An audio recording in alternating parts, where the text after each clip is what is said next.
Hi guys, so Red here from Jeep Dr. PH. So lagi may nagpapahanap sa akin ng automatic na van. Eto mga bossing, 2023 Toyota GL Grandia automatic transmission ang isang ito. Isang follower natin at kaibigan na rin ang nagpapatulong ibebenta tong kanyang GL Grandia 2023 model yan guys. So uunahin na natin yung kanyang coding.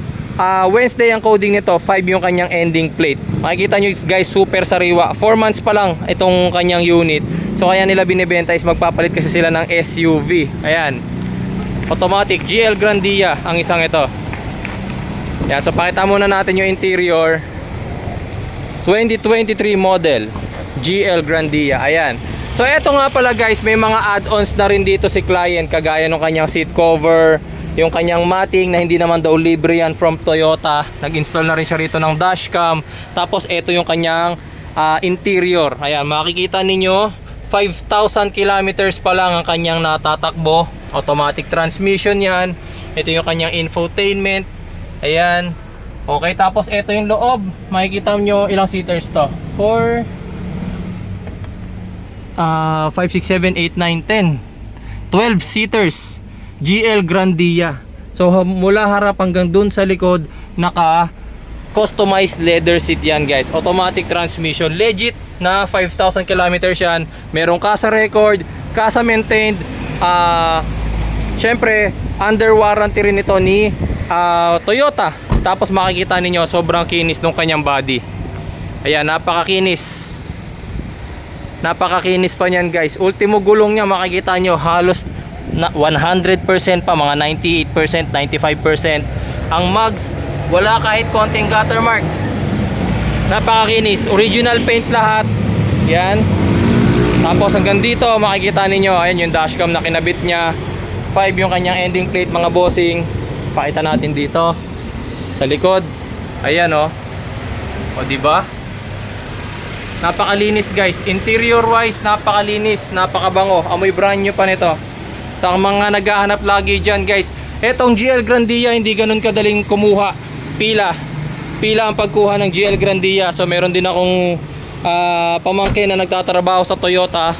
Sabi niya pagka GL Grandia na ganito guys, 6 months waiting time.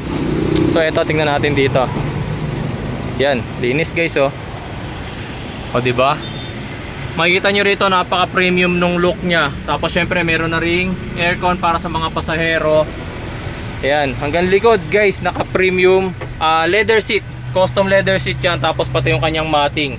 Ito hindi daw ito talaga kasama nung binili niya sa Toyota. Bumili siya nito, hindi siya free. Ito lang yung free.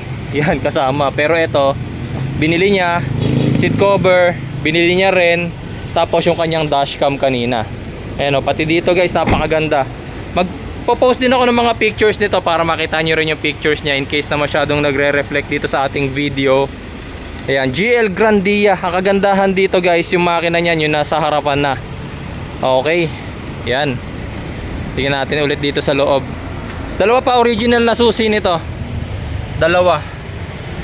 Kompleto yan guys, kompleto lahat. Ayan, makikita niyo napakaganda pa ng kanyang dashcam oh.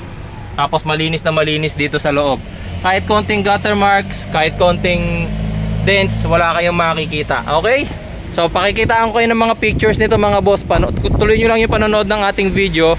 Sa mga magtatanong saan makikita ang unit na to, dito lang po ito mga bossing sa Tandang Sora, Quezon City. Kontakin nyo lang ako sa cellphone number na nakikita nyo dyan sa inyong screen para magpa-schedule ng viewing. Tapos regarding naman sa presyo mga boss, ang presyo nito is binebenta po ng 2,178,000. Negotiable pa naman po yun. 2,178,000. Naka-comprehensive insurance na rin yan mga boss. Syempre binili rin yun ni client, hindi yung kasama sa presyo. Tapos yun nga yung mga add-ons niya, yung matting, yung seat cover, tsaka yung dashcam. So lahat yun additional expenses niya rin. Tapos waiting time pa kayo. Kung bibili kayo ng brand new, waiting time pa kayo 6 months. So dito hindi na kayo maghihintay. Ito na yun, 2,178,000 guys. Okay, so message lang kayo sa ating Facebook page sa number na nakikita nyo dyan sa inyong screen kung interested po kayo dito sa Toyota GL Grandia na to 2023 automatic transmission.